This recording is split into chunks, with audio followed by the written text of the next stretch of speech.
I knew if I went to work, I'd get money. If I worked 42 hours or 45 hours, there's like $5 difference. So we're like, nope. 42 hours came, we were out of there. So This be a place you live, or are you looking to rent this place out? Hi everyone, this is Jack Allwild with another money episode. Today we have very special guest, Richard MacLean. You can find him at GraterU5 on X and at GraterU on YouTube. Richard, welcome to the show. hi, thank you. Hey Jack, thank you for having me on. It's great. I'm pretty excited to be on one of these things. It's my second one I've ever done, and it's always great talking to others that are into the financial education arena kind of thing. Yeah, Yeah. absolutely. Yeah, you have a cool story and we'll get into it. But I do always like to ask very first, what was your relationship with money like growing up?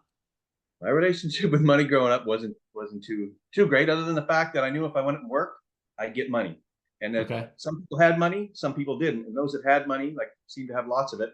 Well, that's just the way the dice rolls for them. It's not necessarily for me.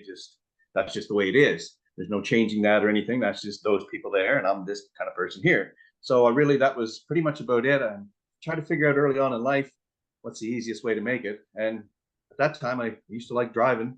I like driving trucks, so rather than slinging lumber at the mill, I decided I wanted to drive around all the time. So it made it very kind of an easy way for me to handle the part about money. Just if I want to make some more, I'll just go drive around some more.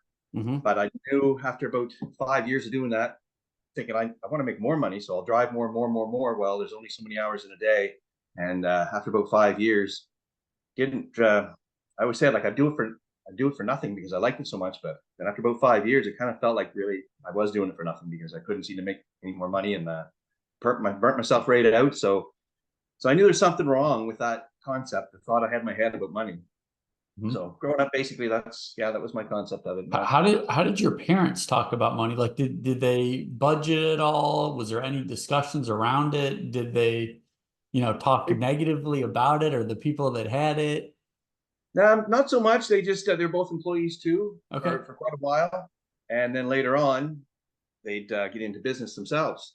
And Ah, to me, I'd seen that. I said, okay, there is other ways, and you can move from a job to a business. But from what I'd seen, it just looked like they worked so much harder, and that wasn't quite for me either. It just looked like you work even harder. And hmm. anyway, I that was no, they never really spoke too negative about it as far as budget and stuff. Yep, for sure. They always had a budget, but that was really never much of a discussion. Same as in school. It was never really discussed too much. It was just whatever somebody else was doing or whatever circle that you're in. That was your idea of money. Uh-huh. And could you get a sense of like other kids like you went to school with, maybe their relationship with money or how their parents talked about Yeah, money? yeah. Just the difference of like that they would have money. Okay. Okay, well, that's because their parents owned a business or they did other things, so Hmm. they would have money. But it wasn't things that I could be able to do. Like I remember Gotcha. always thinking that like it was just this is the space I'm in. I can't move out of it. Hmm. I just accepted it and like, okay, I'm an employee. That's what I am Hmm. till later on. And like I said, after about 5 years of driving truck, I pushed myself that hard that I fell asleep one night coming home, put the truck on its side. Didn't hurt myself. It was going really slow. I was really fortunate that way, but it kind of woke me up, and I got out of here. I headed out west, and Wow. took me a few tries. Hitchhiked the first time, and got as far as Saskatchewan. And the second time, bought a motorbike and got as far as Winnipeg. Blew the motor in that. And then the third time, I caught a drive with a friend of mine. We got right to Calgary. When I got out there to Alberta, I got around some people that were making money different than I'd ever heard tell of before.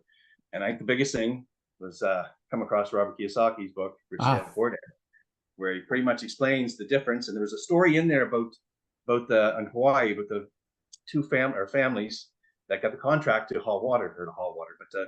supply water to the town. Well, one family took off, and the other family said, "Great, we'll hire some more people," and they lug water like crazy. Meanwhile, the other guy went out and got contracts to come back and build a pipeline, and that clicked in my head that was something different. That made sense to me somehow that you could build pipelines. So after that, I started looking at different ways to make money. What year did you start truck driving? And can you kind of paint a picture of like what your schedule is like and how many hours you were actually like on the road per day?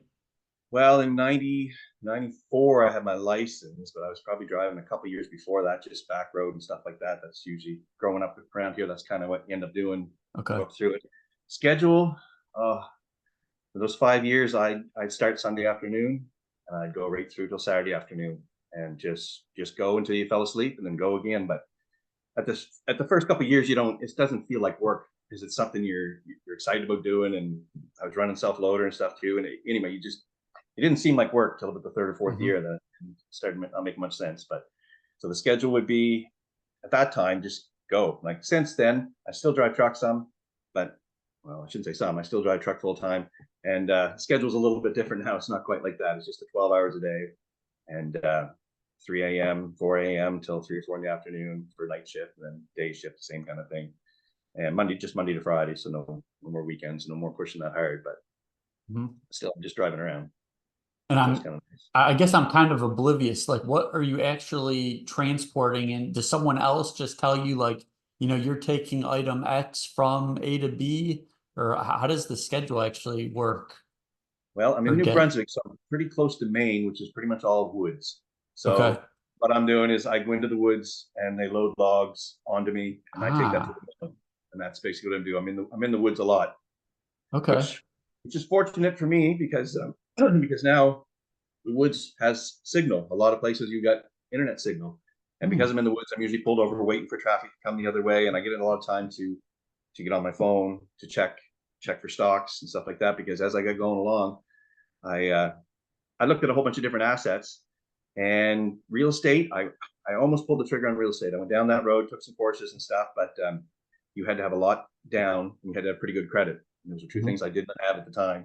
So what I ended up doing is look into stocks, and come to find out you don't need a lot down. You can get in the game. That's the thing. You get in the game for like $100. You can be technically in the game. So, and without credit. So I went down the stock road and just started changing my channel on in the truck, from listening to music to start listening to study podcasts and courses and stuff like that while I'm driving. So it took a little bit of mindset change just to get away from the music a little bit, start listening to other stuff. But as I did, it's just second nature. And yeah, it's just been exciting to learn different things and then to go and apply that. But just to start building assets. That's why I built the channel, is just to track what I've been doing, but plus to promote financial education, which is the difference between working a job, exchanging your time for money, and building assets, which is anything that generates income for you, whether you're there or not. And it was just something that it sounded a little too good to be true in the beginning. And once I started looking into it more, it is true. If you buy a stock, they'll pay you a dividend, regardless if you do anything or not. So it is real. Their assets are real. There's just a big gap in the education system that I never heard tell it before. So that's kind of why I built the channel, GraterU, and just to get that education out there and just promote it. Gotcha. I mean, I do want to come back to some Canadian real estate questions, but I am curious, like early on when you flipped the channel from music to financial education, were there any podcasts that really got you going? Did you feel like there was some inflection point? I know you mentioned Robert Kiyosaki. Was it like Rich Dad Radio? What were you listening to then? Definitely Rich Dad Radio in the beginning, just to get the understanding of asset and liabilities, was just to get the base part, and then from there to choose an asset that I wanted to get involved in. Well, he has one of his mentors is actually he mentioned cash flowing stocks. I'm like, wow. So I started listening to that a little bit, but I found myself getting into deep waters there. That was getting really technical. He's more of a technical trader, and kind of thinking, if I'm going to do this, it's going to take a while because it's just so thick and deep. It kind of turned me off a little bit. But then I heard Tyrone Jackson podcast popped up on my feed, and it was trading stocks made easy. Well, I don't want it to be hard, so hey, I started listening to him, and he just simplified things really easy for me, and just little bits, chunks. So that made all the world of difference. But in the beginning, it wasn't so much podcasts. It was some, but it was more of courses that I get, or just his podcast, I guess, or YouTube channel. So yeah, that was where I got a lot of my education. Robert Kiyosaki, basically, and Tyrone Jackson. Okay. I will put links to those below. As far as Canadian real estate, Americans are definitely interested in real estate in other countries. And from my knowledge, it doesn't seem like the 30-year fixed mortgage really exists outside of the US. Can you talk us through what types of mortgages exist in Canada and How much are the lenders typically looking for you to put down? I have just recently gone through a real estate deal here, just my own personal place. And Okay. I can definitely say it's definitely worth it to have a house and put money into a property because I've been here for 10 years and I paid close to 40,000 for it 10 years ago. Uh-huh. And I think I can say this, why not? It's sold, but I just sold it for 123,000. So Ah, congrats. just over 10 years of having a property and being in the right place, right time, it's definitely worth to have. So I would call this house an asset, but not Hmm. in the way traditional asset that I've studied and learned about. It doesn't make me money every month, so it wouldn't Hmm. really be an asset that way. But if you're going to put it on a bank statement, it definitely was an asset. Yep. And So as far as did you have a mortgage on that? in the beginning, I did, and it was I believe it was like a 5%. It was pretty high in the beginning because it was a 5-year term, so it was a higher mortgage, Uh-huh. and it kind of paid for within 5 years. And Okay. mostly just because of my credit, I think at that time wasn't really in that great of shape. So that was the kind of a higher risk mortgage I had to go through, which worked out great because I was done. It was $600 a month, and I was done in 5 years. So it Oh, worked out really good. yeah, that's awesome.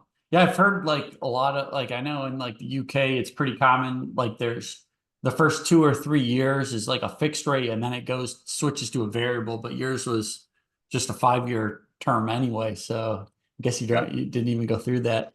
No. Um, so interesting. Okay. So in terms of well, why don't you talk us through some of the stuff that drew you to stocks and what you kind of look at and are listening to now? So what first drove me, of course, was just the podcast, Mhm. Tyrone's podcast, which is free, and I started listening to it more and more and more, and then his YouTube channel as well, same kind of thing. Then I think after about the first year, I wanted to bump up to take his course, his membership, but just my mindset, I think at the time, or the money even, I just didn't have the money to put out at the time, but I really was desiring that education at the same time. So I started making room and putting money away. And every year in the spring, I'm off for about a month because the weather's too soft for us to be in the woods. So what I did the first time is I signed on when the deal come up, signed on to it, and I was good for a month. Well, inside of that month when I was off, every day I would get up and I spent like 8 hours a day, just as if I was going to school, and went in through every one of those podcasts, everything right back from the very beginning, and wrote everything out and started studying that way. And did that for the first year, did that, and the second year did it again. But then the second year I actually continued on and kept the course going throughout the year. So I'll get 2 or 3 videos every month and kind of updates me. So that was a way for me to, because I don't make a lot of money driving truck, and just to try to budget and get this. I know education is important, but it was just I was trying to get as much free stuff as I could to get in, excited enough to make myself pay for the course, I guess. Mhm. So that was great, and that was just mostly to get me involved in the investing side of it. Well, actually, the investing side, the free everything he's got free, you can be more confident enough just to invest with. But I wanted to do the trading, the covered calls, the Mhm. volatility trading. So that was the first course that I'd taken, and then after that, get into more of the leaps and the other things, which I took another course as the year went on. I just paid the $400 or $500 and did a course that I'd have for 2 months or something like that, and studied that. And most of the time, what I would do is I take, because not always in the woods am I going to have access to the internet. I would record it on a little tape recorder on the Sunday afternoons, and then take it with me during the week, and I could listen to it during the week and study from it in the truck. Because if you're in the truck driving around, you can listen to stuff over and over and over again, which you need to study. So I just kept listening to it over and over again. I can't do it. I can't write it down, but if I listen to it over and over again, repetitiveness, it'll sink in sooner or later. Getting into this thick skull, if you keep hearing it long enough, it'll get in there. So that's what I did for that. And now I'm looking at go up to the next course, the next level, where he actually sends you his trades, where he's doing whatever trades he's doing. He'll send you them, when to buy, when to sell. So that's my next level, just to get my education up a little further. So you're doing not only like dividend paying stocks, but you're also like selling options and now are you so you're buying long dated options? That's what a leap is, right? Yeah, long dated Yep. options. I haven't done leaps much this year. Last Hmm. year I'm killing off them just because of Apple. Apple was down so low, and I knew it was coming back, and it had a pretty good trajectory. So it was almost like you couldn't go wrong, because I hadn't really studied enough about leaps. I knew somewhat, but I really didn't have the numbers, the deltas that I was looking for. I didn't have the information for that. So I wouldn't say wing it, but I knew the risk level was low. So I did really well with the leaps last year. Now this year I've been more timid, and I just kind of stay away from that a little bit till I get till I get closer, or get more educated and get more of that information that I need. But I continue with the covered calls, the volatility trading. The covered calls, that just made sense to me because you're just you're renting. Yep. It's just like renting out your property. Like you buy a piece of property and you're renting it out, but at the end of the month, they get the option they can buy the property from you at a higher price. So that just made sense to me that I can rent out a stock kind of thing. So that's basically what covered calls are to me. And if not, then I just continue on and keep with the dividends as well, because that's the whole idea. And is the true passive income at the end of it, just the dividends. But in the meantime, I want to kind of replace my job. So I want to learn how to trade good enough that I can replace my job and just trade full time, and then push more and more towards the dividend for my 60s and 70s kind of retirement thing. Cool. I've actually had a couple people on to discuss selling options. I'm kind of curious just what you've seen, like what stocks are you typically selling calls on, and how far out of the money are you normally going, if at all, when you're selling? Yeah, well, depending on I guess the volatility at the time. But anything, Apple was big last year. I recently got rid of all my Apple shares just because of well, the lack of ingenuity, I guess, that they're into, and moved over into Amazon, Uber had for a little bit too. I mostly try to stick with dividend paying stocks or ones that are close to be a dividend paying. Just that way there, if things go sideways or there's something goes on in the bigger market, at least if the dividends, you're only going to drop $5 or $6. You're not going to drop to 10 or 15. So you don't have to go as far out in the money. You go, my plan is down the road is just to go 30-day covered calls out of the money, and that'll do it. There's your freedom for the whole month. You just let trade. But right now it's anywhere from 2 weeks if the volatility is high to 6 or 8 weeks if when you buy the stock and it drops after that. Well, then to get that same money you would normally get 2 weeks, you got to go a little bit farther. So anywhere from 2 weeks to 6 weeks, and maybe even I think last year whenever there was a strong dip in the market, well, I would sell a covered call. You go way out. And then just from the time it gets to there, the value becomes lower and you can buy it back. So you can make your money buying it back, buy back and roll out basically. But cool. So yeah, anywhere from 2 weeks to six weeks has been the average lately. Okay, cool. And then another, so you being a Canadian, and now this might just be like an outsider's perspective, but the Canadians seem very cognizant of their natural resources. It seems like you guys are a little more into like gold and silver. Do you like, and I know Kiyosaki's a big fan of gold and silver and Bitcoin now. Do you do any of that in terms of savings? I'd have maybe $200 worth of silver, of actual physical silver that I have here, and around 3,000 of Bitcoin. So I just a little bit because it is savings, and I don't want to use my muscle power into the trading, into the learning and trading. So I keep most of it there, but I do have a little bit with the other. And most of my stocks and stuff, I did start out with a little bit of Canadian stocks, Bell Canada, just for the dividend, and I just wanted to test the waters to see if this was really true. Like, really, I just buy something and it'll pay me every 3 months. So I tested the waters, and I think it was like $1,300 worth of BCE that I'd owned, and every 3 months they'd send me $15. Well, that time, that was a case of beer. So I remember pretty excited about that. I'm like, hey, stock's going to pay me a case of beer every 3 months. Yeah, back years ago, but yeah. So, but since then, because my mentor Tyrone is out of the U.S., I've just focused on U.S. stocks. So I don't deal with anything Canadian. Nothing wrong with them. Probably less being taxed, a little bit less, but no, I just deal with the U.S. just because, like I said, just because of the mentor, and that's where everything's happening. So I just kind of stick in that pond kind of thing. Very cool. Well, I mean, what else? I guess what else are you looking at right now? Are there anything have you excited in terms of education you're going through right now, or things you think people should check out? Well, recently, I guess with the sale of the house here, I'm buying another property, and what I'm looking at with that is I'm going to put more equity in. Like, I'll be buying it straight out with cash. Okay. And what I'm going to do is to get some of that back, pull that equity out, is I'll keep putting money in because the market around here is growing pretty good. I'll keep building it up, and then pull equity out, back in again, get it appraised. I'm going to keep bumping back and forth like that. by pulling that equity out, there's something that's pretty cool. Is when you pull that equity out, that's money you're not taxed on. So the rise of the value of the property, you can pull that money out. Yes, you get it in the form of a loan, but you're paying that loan, but that's nothing compared to the tax you pay on it. So I'm excited about that part of the financial education stuff that people are, especially now with taxes going up all the time and this carbon, like all the tax stuff. I mean, getting an education to know how these little things work and to be able to save yourself taxes. I find that's exciting and not just exciting. It's something people really, it's not that hard. It's not that complicated. It can be very simple to learn some of this stuff and then to apply it and test the waters and apply it. But taxes is a big thing. It's our number one expense. And it's really, it's just a matter of knowing how to do things a little bit different. Just owning your own business, having your own business, even if you're working a job, just having a little business on the side. I remember at one time I was hearing it was like cutting up $20 bills. Like you'd be saving like $20 a day if you just had a business on the side. Just something you could write off and claim and get into the understanding about taxes and stuff. So there's definitely that.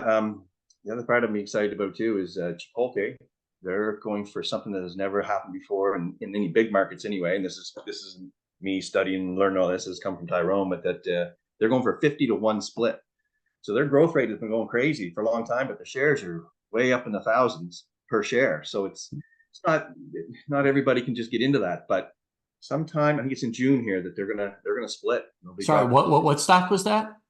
Chipotle. They're dropping down. Okay. Yeah, 50-to-1. So the shares should drop somewhere in between $50, $60, $70. So tradable. So it'll put it back down again.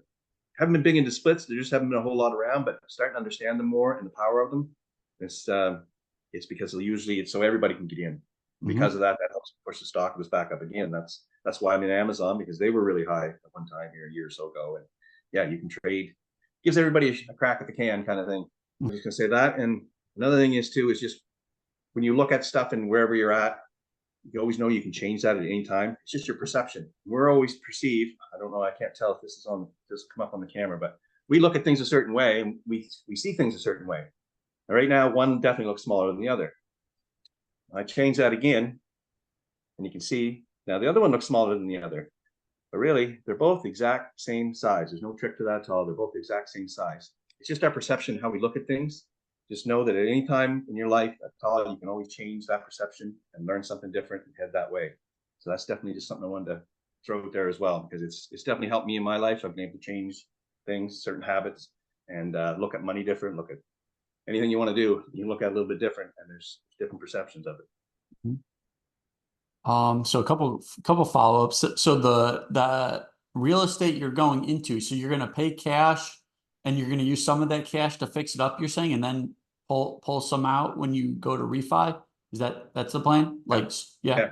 Selling my property here and taking the money from the property, buying the other one straight out cash, and then we'll use some of the other cash to build onto the property and continue that way. And just because of the market around here is growing quite a bit over the year, 2 years, it'll naturally grow on its own, even as I'm putting in, but I'll continue to do that repetitive over and over again, pull that money out, put it back in, keep building the property up till it's up to a really good size, and then use some of that equity to invest with and use for trade down the road. So I'm going to kind of do a little bit of real estate to help my trading, just not buying and selling, but just to fix up the place, I guess. Yeah. Kind of curious. Are you pretty handy too? Are you going to be doing like is this like a big rehab project or kind of? Not too bad. I'm handy enough. I wouldn't say like I can paint a wall, but when it comes to the cracks in the corners, nope. Somebody else have to cut that. I might not be the smoothest that way. I can put plumbing in. Okay, that's pretty good. Might not be done to code, so I'm kind of half, which is fine with some stuff, but for this property here, because I'll be using the bank and going through them, it'll have to be done whatever the code is or whatever. So I'm going to look into that, and there's also ways I can take courses to be the one who looks after that code. So like for sewer, if you're going to put a sewer in, well, you can actually go take a course and you can be the one to sign off on doing your own sewer. You might save some money, materials and stuff. Where I drive the truck, I have access to all that. So there's handy enough, but that's not I wouldn't call myself a handyman. Okay, cool. Well, that's and in terms of when you do go to a bank and say, I want to pull some cash out, I'm looking for a refi, how long does that process typically take in Canada with the banks you use? Well, I'd first gone to one bank, and they wouldn't even touch me when I come to buy this other property, Mm-hmm. just because they're so tight on that stuff. So I kind of felt a little defeated a little bit, Mm-hmm. and then come to find out when I talked to a couple of real estate agents, they said no, you can go through a land building type of setup where they'll give you you put the foundation in, they'll give you so much to get the foundation. When that's done, they'll sign off on it, and you give you a little bit more, whatever project. So it's almost like you got to finish a project first, but they'll definitely will work with you that way. So that's still yet on my plate. I've got to dig into and get a hold of a broker just to see what do I need to do. It'll be a year from now before I start into the heavier foundation stuff, but just to see what is it I need to do and what check marks I need to have and all that stuff to look into it more. But generally, I think right now all the banks are pretty tight on their Mm-hmm. like for credit and stuff like that compared to what they were years ago. They're pretty tight on that stuff, which is fine. I don't want to do anything quite yet. I'd like to give it at least a year anyway, because sooner or later they got to drop those rates a bit. It's got to come down. I know they were looking at the end of this year. It may happen, may not, but at some point it has to drop somewhat. Yeah, you would think something's going to break soon, and the rates will they'll have to bring them down.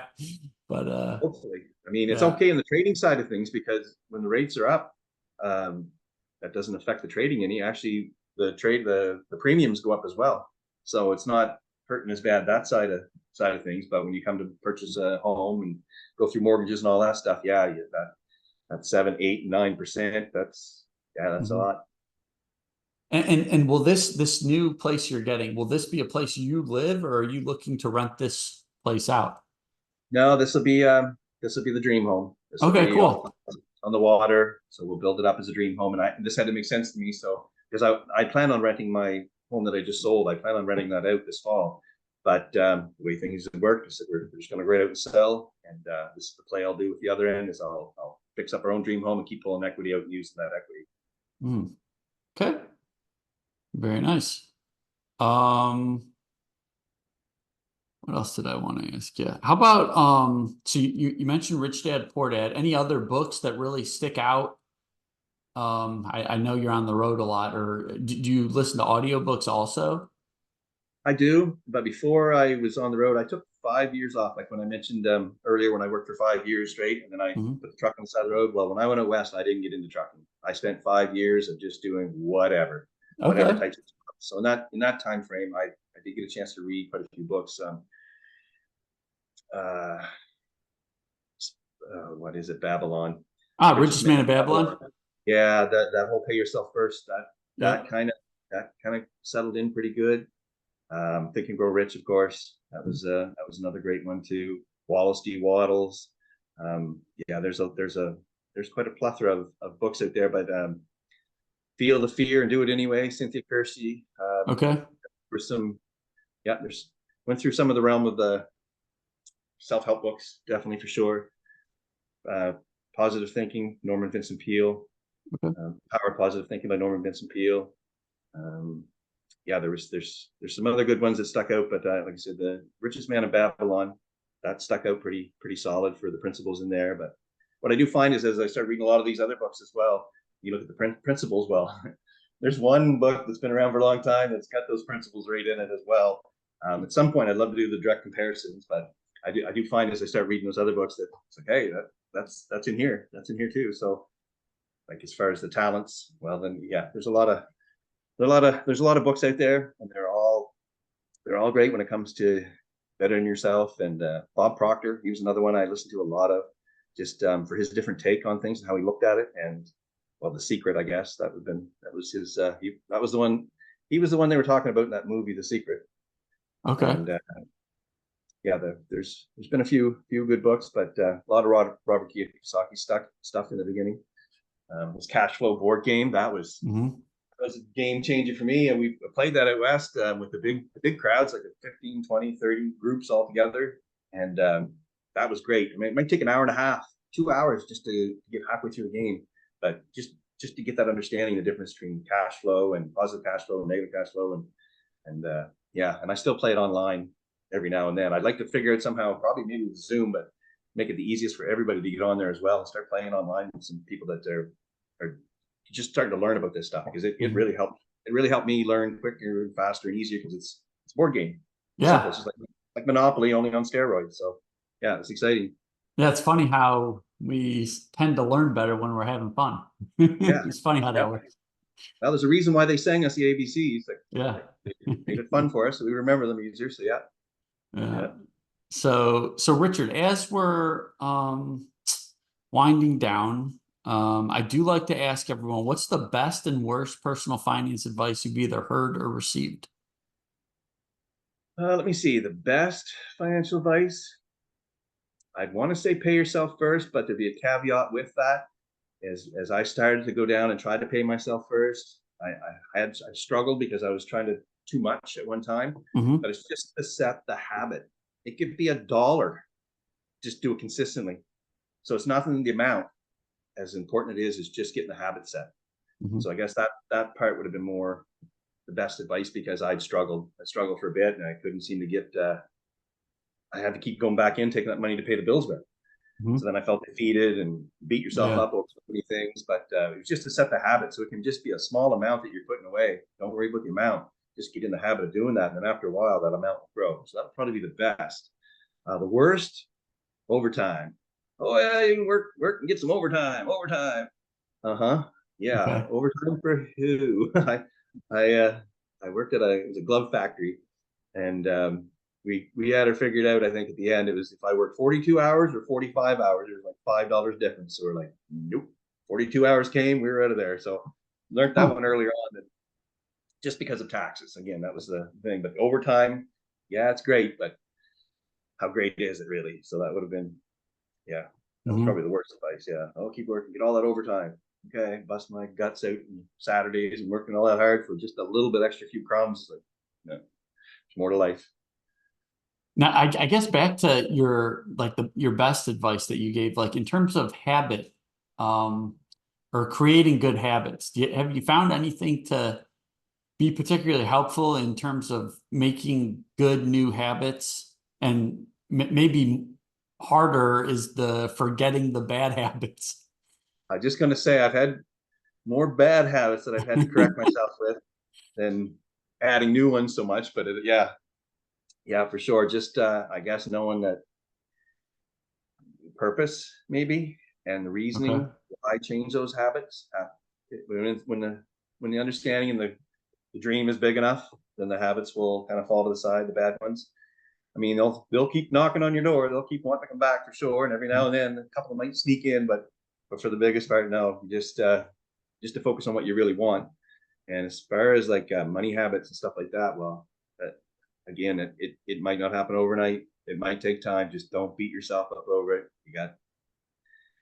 You're in the same boat. I mean, we look at other people and what they're doing, and you go to try to do it, you don't do it, like and you feel like crap. But really, they've been doing that for 5, 10 years now. It's taken them a long time to get to that point. Yeah. It just might not look like that. So, not to beat yourself up Yeah. In terms of, for I these mean, you habits. meant, Just know that you've got yeah, the power and strength inside you to overcome those habits. mhm. Yeah, you mentioned purpose, and I think that is a big one. So when you were getting going, was there like a switch that went off where you kind of had at least a thought on like what is my purpose or what like this is what I want to be working towards? Yeah, I think in the beginning, like when I first come across, it just made sense. The freedom, time freedom. Time I, frame. I think for a lot of my earlier life, I'd work for 6 or 7 months, and then I try to like when I went out west for 5 years, like I'd only work 6 months, and then I just get a couple jobs here and there, but just to enjoy life a little bit, Hmm. check things out. So then when I started working full time again, it just seemed to be like, what am I doing? Until, like I said, then this made sense. If I can put my focus on building assets, then they will give me the freedom down the road. And it's, I guess, just to have that vision down the road. So in the beginning, that would be more what my purpose was, is just to get free from a job so I could be free to do whatever I wanted. Now Hmm. maybe the purpose has changed a little bit more. It's to bring a bunch of people with me. Cool. So might as you go on, purpose might change a little bit more. And now it's just more or less to promote financial education, continue focusing on my stocks, and keep building it up to the point where I no longer have to work a job, or I have the choice at least anyway. And yeah, so that would be, I guess, more on the purpose side of things. And like I said at first, it takes a while for some. Others know what their purpose is right away. Same as in school. You got people that started out in school and they knew exactly, I want to do this. And they just went and they did it. Then you get others, might take 40 years before they figure out what they want to do. Doesn't matter. Just whatever works for you. Yeah. Well, Richard, I've greatly enjoyed talking with you. Why don't you tell the listeners where they can go reach out to you or learn more about you? Sure, I'm on X quite a bit every day. GraterU, like a grater, cheese grater. You got to grate off some stuff, your crap in your life to get moving a little smoother. Yeah, and I'm on YouTube. That's where I post a lot of my videos. Some stock stuff, some habit stuff, just stuff I've learned along the way, and I just have some fun with it. Some of them are silly, some of them are shorts, but it's just to help get that education across and to help others. And that's that GraterU, again spelled GraterU, on YouTube. And I've just got, there's some links on there too, also to Instagram, which I'm just starting to reach out a little bit farther there, and then on to TikTok. But there's a lot of platforms, so I'm just mostly with X and YouTube right now. But that's where you can find me, and come check it out. There's nothing, I'm not at the point where I'm selling any courses or anything like that, but I am just sharing as I went along my story, and some of the, not just all the good stuff, all the bad stuff too, because I find a lot of people maybe, oh, they're doing some good all the way through, but they're not telling you that, no, they've had losses, they've had problems along the way. And I think that's just as important, because you need to go through those things sometimes to get to the higher spot. Like, it's not always all uphill or all downhill. It's you're going to have some challenges. So just to see others that go through that challenge and know, well, they've done that. Okay, I can do that too. So, yeah. Yep. Yeah, I think you have a very kind of relatable story. I think a lot of people are trying to make that switch from employee to a little bit more, business like, or setting up those assets. So it's really cool what you're doing. Well, and I want to thank you, Jack, too, as well for doing this, and for yourself promoting financial education and having so many people on, and from all different walks of life and all different types of assets and all things that can help others that are out there. So I want to thank you, Jack, for doing that. That's your part of helping. That's a good thing, man, and I appreciate this. It's been pretty exciting. Yeah. Thanks so much, Richard. Take care. Okay, thank you.